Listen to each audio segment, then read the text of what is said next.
Let me recapitulate. Before 1870, we had a slow growth, close to Malthusian world. Yes, technology advanced. Humans learned more over time how to manipulate nature and how to organize themselves. But each improvement in technology that made humanity richer brought forth an increase in fecundity and a rise in human population, until increasing resource scarcity more or less offset the potential benefits of better technology. Humanity stayed desperately poor. Even in the 1770 to 1870 Industrial Revolution century, the century of steam and coal, of automatic machinery and railroads, of the beginnings of the application of science to technology for human betterment. Well, humanity did get significantly richer, at least pieces of it, but that produced a population explosion. And as of 1870, it was doubtful whether the improvements in technology had done much or indeed anything to boost the standards of living below those of the upper class and of a misnamed middle class that was only a small proportion of the global population. And indeed, some people said in 1870 that the technologies of the Industrial Revolution were about tapped out. Economist William Stanley Jevons made his reputation by saying that Britain's cheap coal was almost exhausted, and so its industrial development had more or less reached an end. Certainly any reduction in the pace of technological progress, or perhaps even a maintenance at its 1770 to 1870 worldwide pace, would not have produced anything like the relatively rich and prosperous world we see today. Instead, it would have produced a steampunk world, in which most people's lives most of the time were those of the poorer and more miserable characters of Charles Dickens. To try to quantify this, as I said before, up until 1500, the rate of growth of technology, how much human material productivity would increase if resource scarcity did not increase as well, if the human population stayed constant. Up until 1500, maybe 0.035% per year on average. From 1500 to 1770 in the Imperial Commercial Revolution age, maybe 0.15% per year. From 1770 to 1870, yes, the Industrial Revolution was a big deal, 0.45% per year. But again, there was a population explosion that offset most of the benefits that might potentially offer. And at 0.45% per year, it takes about 160 years for material prosperity to double. By contrast, between 1870 and 2012, our technological capabilities have doubled every 35 years, every long generation.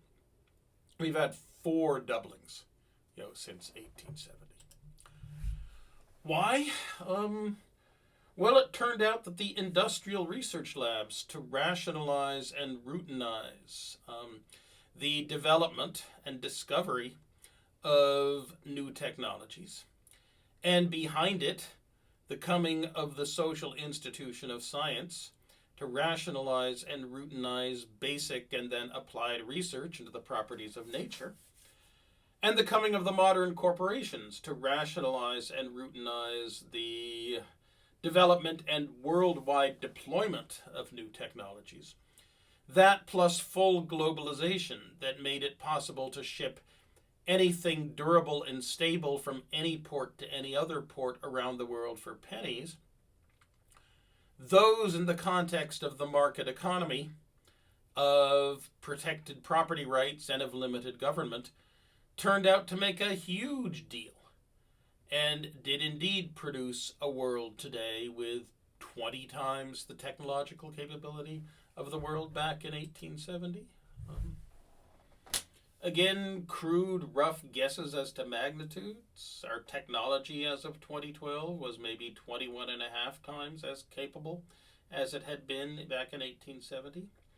Our prosperity was only 9 times as great per capita as it was then because our population was 6-fold greater.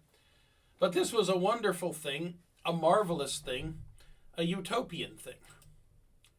A utopian thing, right? Well, actually wrong, a dystopian thing too. More prosperity than humanity had ever seen, but also significantly worse tyrannies.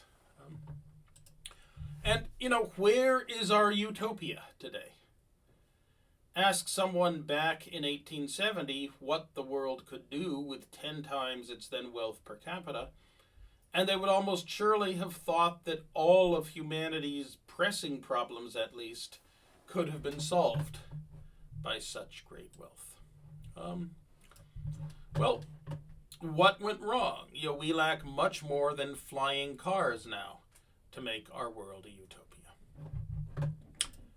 One thing that went wrong is that, while Friedrich von Hayek was a genius in seeing that the market economy was extraordinarily effective at crowdsourcing solutions to the problems that it could set itself, and the coming of science and technology meant that for the first time it could set itself the problem of eliminating dire human poverty from the globe and creating global wealth. Hayek was a genius, but he and his followers were also extraordinary idiots as well. That they thought the market economy alone could do the job, or at least all the job could be done, and commanded humanity to believe the workings of a system with a logic of its own that mere humans could never fully understand. St. Paul thought that salvation was attainable solo fide, through faith alone. Von Hayek thought that as much of paradise as humanity could ever attain could be attained solo emporio, through the market economy as a whole. And that the right attitude that humans should take to the market was the market giveth, the market taketh away. Blessed be the name of the market. But, humanity objected. The market economy did indeed solve the problems that it set itself, but society did not want those solutions, because the problems the market economy set itself was how to produce more efficiently. And what was it going to produce more efficiently? Those things for which rich people had a serious Jones. And how was it going to distribute them? It was going to distribute them to rich people. And who would the rich people be? They were those who the market economy, more or less at random, would decide were in some way virtuous, and that they sat at the choke points of the market economy, controlling scarce and valuable resources, which were in turn valuable because they helped in producing the things that the rich wanted. It was perhaps Hungarian Jewish Torontan moral philosopher Karl Polanyi who put his finger on the issue. Parenthetically, he wound up in Toronto rather than in the United States. He spent some time in the United States, in Columbia and at Bennington College in Vermont, but wound up in Toronto because of his wife, Ilona Dukzinska. She had been one of Vladimir Lenin's disciples back in Zurich in 1916 when she was a teenager. And so as a security risk, she was not allowed into the United States by the McCarthyite and then the post-McCarthyite US government. So, Hungarian Jewish Torontan moral philosopher Karl Polanyi, who best put his finger on the issue. The market recognized property rights. The market economy sets itself the problem of giving those who own property, or at least those who owns those parts of property that the market decides are valuable, gives them what they think they want. If you have no property in a market economy, you have no rights. And if the property you have is not valuable, the rights you do have are very thin. But people have always believed that they have other rights. That those who do not have valuable property should have the social power to be listened to and have societies take their needs and desires into account.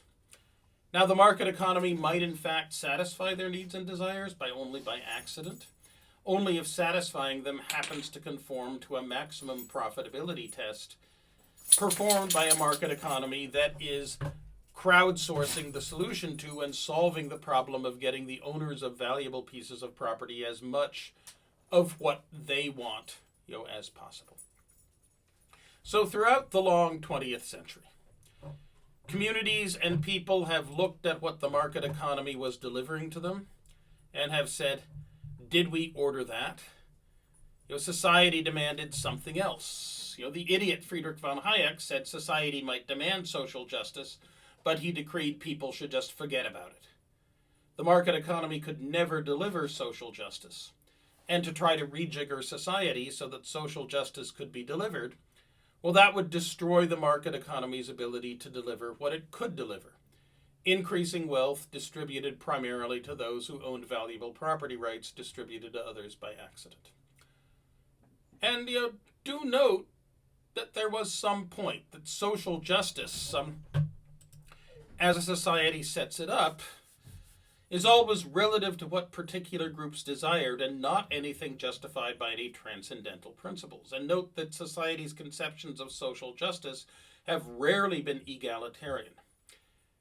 People, societies regarded as unjust, if those are unequal to you, are treated equally with you, just as they regarded as unjust if equals are treated unequally. But the only conception of justice the market economy could deliver was what the rich might think was just. For the property owners were the only people it cared for.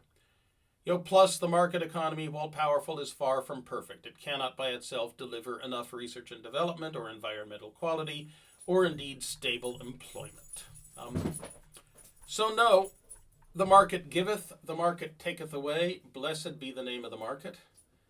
That's not a stable principle around which to organize society and political economy. The only stable principle had to be some version of the market was made for man, not man for the market. But what would be the best version and how to arrive at any near consensus as to what would be best and what then should be done in order to realize that. In a world in which everything settled and established was being overturned every generation by the creative destruction produced by advancing technology and entrepreneurship, and in which there was the great insecurity caused by the fact that if you wanted to live as your father and mother had, you probably could not. Now, throughout the long 20th century, many, Karl Polanyi and Friedrich von Hayek among them, but, Benito Mussolini, Vladimir Lenin, John Maynard Keynes, many others all had ideas. They serve as good markers for many of the currents of thought, activism, and action. They tried to think up solutions. They dissented from the pseudo-classical semi-liberal order that Friedrich von Hayek and his ilk had advocated and worked to create. They did so destructively and constructively, demanding that the market do less or more or different and that other institutions do otherwise. Perhaps the closest humanity got was the shotgun marriage of von Hayek and Polanyi, blessed by John Maynard Keynes in the form of post-World War II North Atlantic developmental social democracy. But come the late 1970s, that institutional setup failed its own sustainability test and gave way to what people call neoliberalism. And so we are still on a path, not at its end. We cannot even see the end to a utopian society. So we are still, at best, only slouching towards humanity's utopia.